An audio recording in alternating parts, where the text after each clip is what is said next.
परमेश्वर परमात्मा ने किताब जगत हितकारिणी पेज नंबर 247।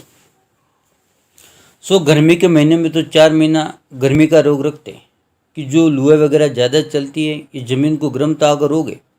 जब आदमियों को और चौपाइयों पंखेरों को गर्म ताव की वजह से बीमारियाँ होती है। और सर्दी के महीनों में 4 महीना सर्दी का रोग रखते हैं कि जो सर्दी की वजह से जानवरों वगैरह को और आदमी वगैरह को ठंडे ताव वगैरह चढ़ता है। जबकि जमीन माताओं को ठंडे ताव चढ़ता जादू से ठंडे ताव का रोग करते हैं जब अनाज और वनस्पति वगैरह सर्दी की रोग की वजह से जल जाती हैं। जैसा कि आदमियों को ठंडे ताव चढ़ता और कलेजे में से भी और पेट में से भी ठंड उठती, उसी तरह जमीन को भी सर्दी के मौसम में ठंडे ताव का रोग जादू से किया है। और जो गर्मी के दिन आते हैं और लुएं वगैरह ज़्यादा चलती है तो जादू से जमीन माता को गर्म ताव का रोग किया है। और जो आदमी को ये सर्दी और गर्मी के रोग नहीं हो तो शरीर हमेशा तंदुरुस्त शरीर रहता है और तबीयत खुश रहती है।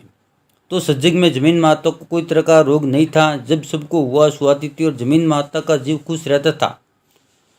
और आदमियों को और अनबोलों को चौपाइयों व पंखेरों वगैरह को भी जब सर्दी का रोग हो जाता और फैल जाता सो राक्षसी पाप के जुल्म से शरद गर्म के रोग करके जमीन माता को दुबली कर दी है। इसे जमीन माता की चर्बी गल गई है, जिसको संसार में सोने रुपये की खाने कहते हैं, वो बीमारी के शुभ से गल गई है। और बनियों ने संसार में कीचड़ चलाकर यह प्रकट कर रखा कि सर्दी गर्मी की रूत है। और बनिए बेईमान अपने कुल में सब जानते कि शरद गर्म का रोग है और हमने जादू से रोग जमीन को किया है। और संसार के लोगों की बुद्धि राक्षसी पाप से ऐसी भ्रष्ट कर दी है कि जो जमीन के शरीर की पहचान भुला दी है कि जो बेगिनती जमीन को शरद गर्म के रोग करे तो उसको पहचाने भी नहीं। और शरद गर्म के रोग को भी ध्रुत कहते हैं। जिस तरह से कि अपना शरीर है वो 12 मास अच्छा रहता है और कोई रोग नहीं होता है तो कैसी अच्छी तबीयत रहती है। और जो शरद गर्म का बुखार आदमी को चढ़ जावे तो कैसी तबीयत पर बिगड़ कर खराब हो जाती है और शरीर भी दुबला हो जाता है। फिर इसी तरह जमीन माता भी जीवता जीवे सो जमीन माता को भी शरद गर्म के रोग जादू से किए।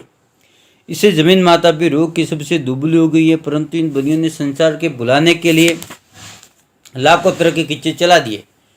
पेज नंबर 248 कि जो मैं ऊपर अनेक तरह के भक्तों का लिख चुका हूँ कि जिन्हों के नाम के किस्से चला दिए, उससे कुलहाल बनियों की राक्षसी जाल का मालूम होता है कि जो संसार में राक्षसी पाप के किस्सा बनियों ने चला दिए, इससे संसार के लोग करामत को समझकर भूले और है बनियों का जाल सो राक्षसी पाप के जुल्म से काल वगैरह डालते और जाल से कच्ची और मारते। जाल तो सामने दिखता। ये शंकराचार्य जी तो आदमी थे से उन्होंने तो भक्ति की थी से उनके नाम अमर रहे कि फलाने ने भक्ति की और बेईमान जागते सपने करके जादू के जुल्म से देवताओं वगैरह सुझा देते। जिसे सपने की बातें करते उसी तरह जागते सपना कर जब वो बातें करने को लग जाए जब जिस देवता का सपना करे तो कहते हैं कि अब के वर्ष में काल पड़ेगी या दुनिया में रोग होने का सपना करे या मरी पड़ने का सुझाव जाइए सुझाव कि अब के वर्ष में तलवार चलेगी या किसी का राज डूबेगा। जिसका बनियों को राज डुबोना हो या किसी का बुरा करना हो ये बनिए मरियों को जंजाल करके कई राज डुबो देते हैं और तमाम जान को भूल पड़ा के डुबोएंगे। जो कि संसार में कहते कि शंकराचार्य जी भोरा बना था। आदमी से किस तरह से भोरा बना गया होगा और किस तरह से भोरा बन के बलराजे की जारी के टूट में घुस कर बैठ गया होगा। परंतु संसार की बुद्धि जादू से भ्रष्ट कर दी। इसे जानते कि सच भोरा हुआ होगा। ये कहते कि जयपाल जोगी अब तक जिंदा है और किसी किसी को दर्शन देता। जब किसी किसी को जयपाल जोगी के नाम का पाप कराते हैं। जब बनियों के घर का राक्षसी पाप जिसको सपना किया उसको जयपाल का चेहरा होकर सूझ जाता है।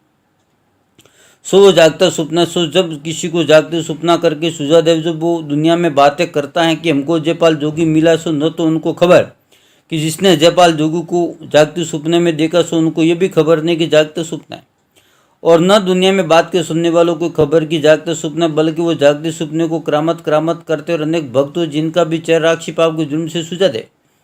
जब दुनिया कहते कि देवी देवता चैतन्य पर्चे वाले जब दुनिया को दर्शन देते दुनिया में नहीं समझते कि जैसे नींद में सपना राक्षसी पाप के जुल्म से कराते। जय परमेश्वर परमात्मा ने नमः।